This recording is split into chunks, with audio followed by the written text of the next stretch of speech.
Hello everyone, आज हम पढ़ेंगे इंग्लिश एनसीईआरटी क्लास 6 का chapter 3 Taro's reward. A young woodcutter named Taro lived with his mother and father on a lonely hillside। एक जवान लकड़ी काटने वाला लड़का था जिसका नाम था तारो। वो अपने माता पिता के साथ एक बहुत ही अकेली सी हिल मतलब होता है पहाड़ के पास रहता था। All day long he chopped would in the forest. पूरे दिन वो जंगल में लकड़ियाँ काटा करता था। चॉप्ड का मतलब होता है काटना, छोटे छोटे पीसेस में किसी भी चीज़ को काटने को कहते हैं चॉप करना। दो he worked very hard he earned very little money. जबकि वो मेहनत तो बहुत ज़्यादा करता था मगर वो बहुत ही कम कमा पाता था।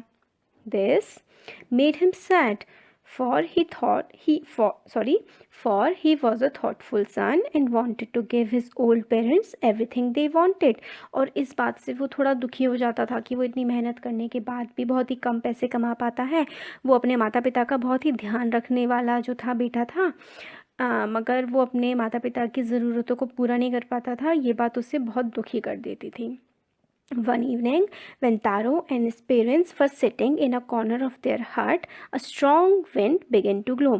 और एक शाम जब तारो और उसके जो मम्मी पापा थे वो अपनी जो उनकी कुटिया थी, हट का मतलब होता है कुटिया, उसके किनारे बैठे हुए थे, तभी जो है हवा चलने लगी बहुत तेज़। It whistled through the cracks of the hut and everyone felt very cold। वो इतनी तेज़ चल रही थी तो ऐसा लगा जैसे कि उनकी हट के अंदर घुस गई हो वहाँ पे, और बहुत ही सबको ठंड लगने लगी थी। Suddenly, Taro's father said, I wish I had a cup of sake. It would warm me and do my old heart good।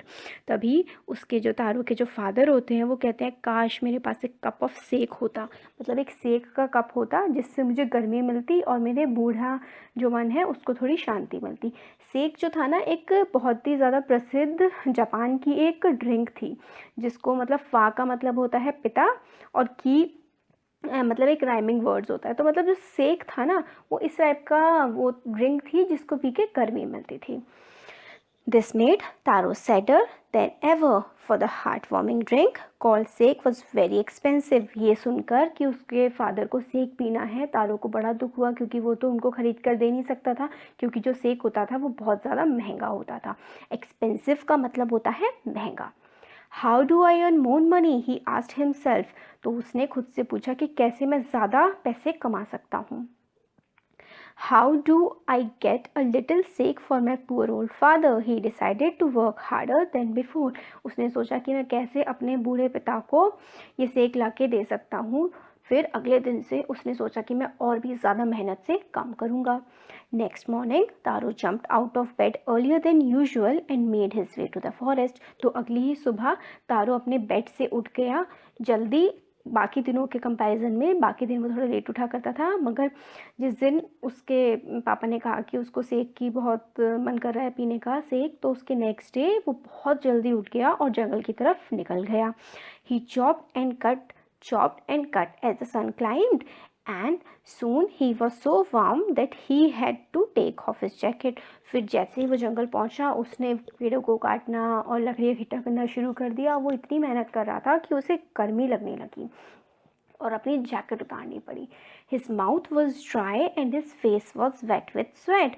उसका जो गला है वो सूख गया था, उसका मुंह भी सूखा सा हो गया था, उसके जो फेस था उस पूरे पे पसीना आ गया था। स्वेट का मतलब होता है पसीना। My poor old father he thought if only he was as warm as I. तो वो सोचता है काश मेरे बूढ़े जो पिताजी हैं वो इतने गर्म हो पाते जितनी की गर्मी अभी मुझे लग रही है। And with that he began to chop even faster, thinking of extra money he must earn to buy the sake to warm the old man's bones। तो फिर ये सोचकर वो और भी ज़्यादा मेहनत से काटने लगा लकड़ियाँ जिससे कि वो थोड़ा ज़्यादा पैसा कमा पाए और अपने जो पिताजी हैं उनके लिए सेक ला पाए जिससे कि उनकी हड्डियों को और उनके दिल को आराम मिल सके। Then suddenly Taro stopped chopping। तो एकदम से उसने क्या हुआ, तारो ने काटना बंद कर दिया। What was that sound he heard? Could it possibly be a rushing water? फिर एकदम से उसने अपनी जो लकड़ियाँ थी वो काटनी बंद की क्योंकि उसे एक आवाज़ आ रही थी अजीब टाइप की। तो वो आवाज़ जो थी वो थी पानी के बहने की। तारो could not remember ever seeing or hearing a rushing stream in that part of the forest। और तारो को बिल्कुल भी याद नहीं आ रहा था कि वहाँ पर कोई स्ट्रीम हो पानी की, जिसमें से पानी बहता हो। स्ट्रीम का मतलब होता है जैसे कि नदी बहती है ना, उसी टाइप की एक पानी का झरना टाइप का निकलता है, उसको हम स्ट्रीम बोलते हैं। ही वॉज थर्स्टी, वो प्यासा था। द एस, तो एक्स होती है, वो होती है कुल्हाड़ी। कुल्हाड़ी नहीं, जैसे कि जो काट, जिससे आपने देखा होगा ना कि किसी चीज़ को काटने के लिए आगे से शार्प होती है, उसको एक्स बोलते हैं।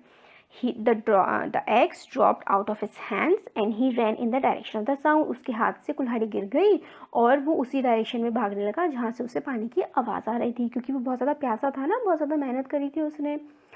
तारो saw a beautiful little waterfall hidden behind a rock. उसने देखा एक बहुत ही प्यारा सा जो झरना था, जो एक पहाड़ी के पीछे छुपा हुआ था। Kneeling at a place where the water flowed quietly, he cupped a little in his hands and put it to his lips. तो kneeling का मतलब होता है झुकना। तो वो झुका उस पर जहाँ पे पानी बह रहा था, वहाँ पे उसने अपने हाथों को कप जैसा बनाया, जैसे हम पानी पीने के लिए अपने हाथ दोनों मिलाते हैं और पानी पीते हैं, ऐसा ही उसने किया। फिर उसको एकदम से कुछ अलग लगा। वॉज इट वाटर और was it sake? He tested it again and again and always it was the delicious sake instead of cold water. और जैसे ही उसने वो पानी पिया तो उसको एकदम से लगा ये पानी है सच में या फिर ये सेक है। तो उसने फिर से पिया तो उसने कहा ये तो बिल्कुल गर्म सेक जैसा लग रहा है, ठंडा पानी तो बिल्कुल भी नहीं है। तारो quietly filled the pitcher he had with him and hurried home. तो उसके पास जो छोटा सा घड़ा था, ये देखिए जैसे पिक्चर में है, पिक्चर रहता है जैसे कि छोटा सा घड़ा टाइप का होता है और इसका आगे लंबा सा मुंह बना होता है, इसको पिक्चर बोलते हैं। इसको पानी वगैरह भरने के काम आता है ये। तो उसने क्या किया, वो पिक्चर को भरा फटाफट से उस सेक से और वो घर की तरफ चला गया। The old man was dilated with the sake. और जो ओल्ड मैन थे, उसके फादर थे, उनको बड़ी खुशी हुई उस सेक को पी करके। After only one swallow of liquid, he stopped shivering and did a little dance in the middle of the floor. और जैसे ही उन्होंने एक सिप लिया उस लिक्विड का, उनका कांपना बंद हो गया और वो सामने वाले जो फ्लोर था उनके, उसके सामने डांस करने लगे। शिवरिंग का मतलब होता है कांपना और स्वेलो का मतलब होता है सूजा हुआ। That afternoon a neighbor stopped by for a visit. और उसी शाम क्या होता है कि उनका एक पड़ोसी उनके घर आता है।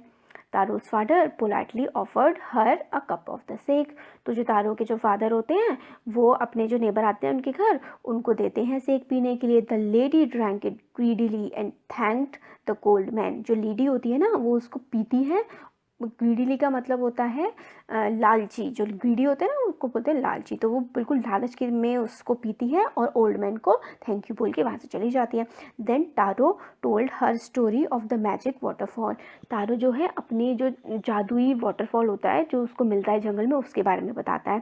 Thanking them for the delicious drink she left in the hurry. तो वो जो होती है वो उसको उनको लोगों को थैंक यू बोलती है, उनको इतनी अच्छी जो ड्रिंक है उसको पिलाने के लिए, और फटाफट वहाँ से निकल जाती है।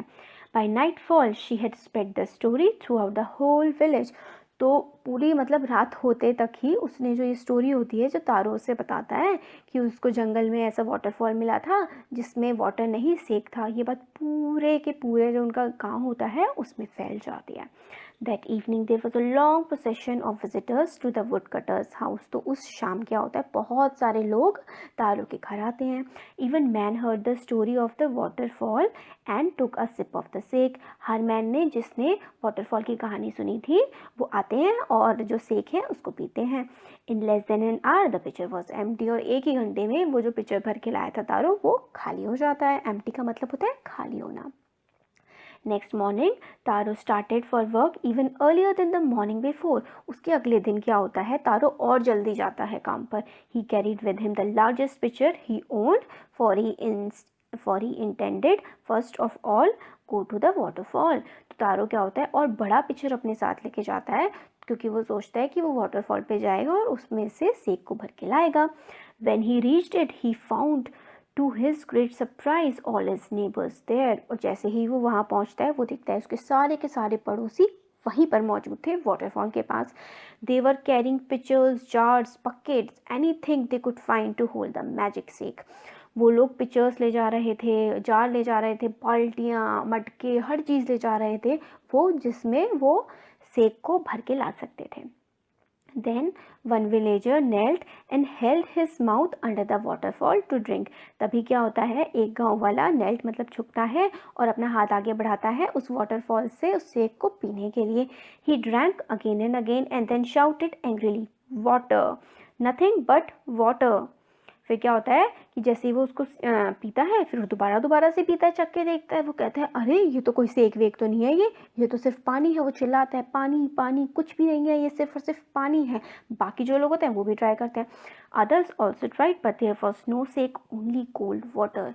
बाकी लोग भी उसको ट्राई करते हैं मगर कुछ नहीं होता वहाँ पे, सिर्फ और सिर्फ ठंडा पानी होता है. We have been tricked, shouted the villagers. जो विलेजर्स होते हैं वो चिल्लाते हैं कि हम लोगों को बेवकूफ़ बनाया गया है. ट्रिक का मतलब होता है बेवकूफ़ बनाना या धोखा देना. Where is taro? Let us drown him in this waterfall. वो कहते हैं ये तारो कहाँ है, आओ हम मिलके उसको इस पानी में डुबो दें. But Taro had been wise enough to slip behind a rock when he saw how things were going. But तारो जो होता है वो काफ़ी होशियार होता है और चुपचाप उस जो पहाड़ होता है उसके पीछे छुप जाता है ये देखने के बाद कि वहाँ क्या चल रहा है. तो फिर लोग उसको ढूंढ रहे होते हैं but he was nowhere to be found. वो कहीं भी नहीं मिलता है. Muttering their anger and disappointment the villagers left the place one by one. अपनी जो भी भड़ास होती है वो निकालने के बाद, अपना गुस्सा निकालने के बाद और बहुत ही निराश होके, डिसअपॉइंटमेंट का मतलब होता है निराश होना, निराश होकर जो गाँव वाले होते हैं वहाँ से एक एक करके सबके साथ चले जाते हैं. Taro came out from his hiding place. Taro जो है अपने जहाँ पे छुपा होता है उस जगह से बाहर निकल के आता है. Was it true? He wonder. Was the sake a dream? उसे लगता है क्या ये सच में गलत है, जो सेक कल मुझे मिला था वो कुछ नहीं, एक सिर्फ और सिर्फ सपना था. Once more he caught a little liquid in his hand and put it to his lips. तो फिर दोबारा वो वाटरफॉल के पास जाता है और एकदम से थोड़ा सा उसको पीने का ट्राई करता है. It was the same सेक. वो कहता है कि ये तो बिल्कुल वही सेक है जो मुझे कल मिला था. To the thoughtful son, the magic waterfall gave the delicious sec. To everyone else, it gave only cold water. तो वो जो झरना था वो जादुई था. वो जो अच्छा बच्चा था, तारो बहुत अच्छा था, अपने पेरेंट्स की हेल्प करता था, उनका ध्यान रखता था. उन सिर्फ तारो के लिए वो जो वाटरफॉल था वो सेक देता था और बाकी सारे लोग जो थे उनको ठंडा पानी ही देता था. The story of Taro and his magical waterfall reached the Emperor of Japan. तो ये वाली जो कहानी थी, ये जो तारो की जो कहानी थी मैजिकल वाटरफॉल की, कि वो जो वाटरफॉल है वो तारो को सेक देता है, बाकी को ठंडा पानी देता है, ये कहानी जापान के राजा तक पहुंच गई. एम्परर का मतलब होता है राजा. He sent for the young woodcutter and rewarded him with 20 pieces of gold for having been so good and kind. तो वो क्या करता है, तारो वुडकटर था, उसको बुलावा भेजता है और उसको 20 सोने के सिक्के देता है क्योंकि वो बहुत ही अच्छा और दयालु था इसलिए. Then he named the most beautiful fountain in the city after Taro. फिर क्या करता है राजा, जो सबसे सुंदर फाउंटेन ऐसा होता है कि नीचे से पानी जा रहा है फिर ऊपर आके फिर नीचे की तरफ आता है, देखे होंगे आप लोगों ने फाउंटेन्स. तो उसका वहाँ का जो सबसे खूबसूरत फाउंटेन था उसका नाम वो तारो रखता है. This said the emperor was to encourage all children to honor and obey their parents.